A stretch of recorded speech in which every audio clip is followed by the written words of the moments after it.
Well, hello everyone, and welcome to the first of our Advent reflections. We thought it'd be a good idea to revisit our daily encouragements that we had earlier in the year throughout December in order to give us an opportunity to reflect on what happens at Christmas, what happened at the first Christmas, the impact it's had on our lives, and bring us to worship God for his great goodness to us. Now, it's going to be 3 or 4 minutes, I understand. And a very much a kind of thought for the day sort of approach. Now, I've just, my Christmas jumper, as you can see. I hope everybody else has done the same in order to try and get us into the spirit of what we're trying to do. So I hope that you're not going to count this introduction as part of my time limit, because I'm going to start my reflection, which is the first one, right now. We're going to be using Luke's Gospel, the first 2 chapters in Luke's Gospel, as a framework to think about Advent. And the first session for me is Luke chapter 1, verses 5 to 17, which I won't read now because it would take too long, but I'd encourage you to read it after we've had this session or at some point during the day. And it's the story of Zechariah and Elizabeth, and it's about preparing the way. Now, preparation is an active word. If something's worth doing, it's worth doing well, and it's worth preparing for. And preparation and preparing involves a whole lot of activity that leads us to something which is really good in the end. Now, Maria and I have been continuing to work during this year, lockdown or no lockdown.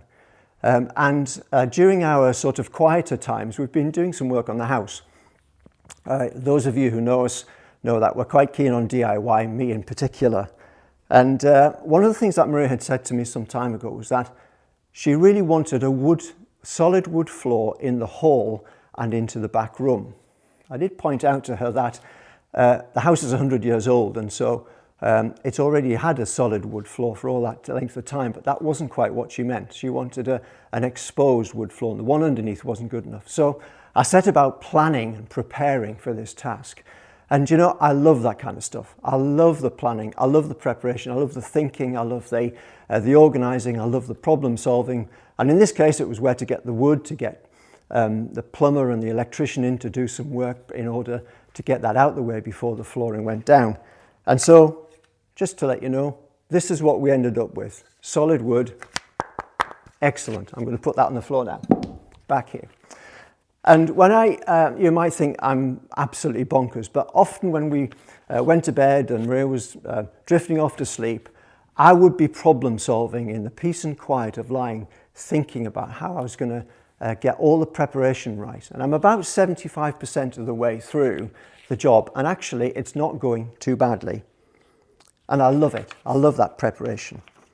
At the start of Luke's Gospel, we find God, our Heavenly Father, in preparation mode. We've found glimpses of this through the Old Testament and the prophetic words that come about the coming of that are there about the coming of Jesus, the Messiah. And God was planning a time when Jesus, the Almighty King of Glory, was going to come to earth as a helpless baby. And in Luke, we see that this first act of preparation with Zechariah and Elizabeth starts with a miracle. Zechariah and Elizabeth were old. In fact, they were well beyond both the inclination and the physiology of being able to have children, and yet Elizabeth becomes pregnant, and a baby boy is born, and he's called John. And do you know what his message was? It was this: prepare the way of the Lord. And I often wonder at this time of year what God, our Heavenly Father, must have been feeling at the point just over 2,000 years ago when he had the whole of eternity to choose from. He decided, this is the time. The time is now. And as we prepare for Christmas this year, let's all agree that the preparation is important, but what we're preparing for is even more important. And that is that God so loved the world that he gave his only Son. When my DIY job is completed, I'm going to look at it and I'm going to enjoy it. But that is nothing in comparison to how God feels at what he achieved in that first Christmas. In all our prep, let's not lose sight of the real thing and the reality of God's present love with us, and bring that love to others in 2020.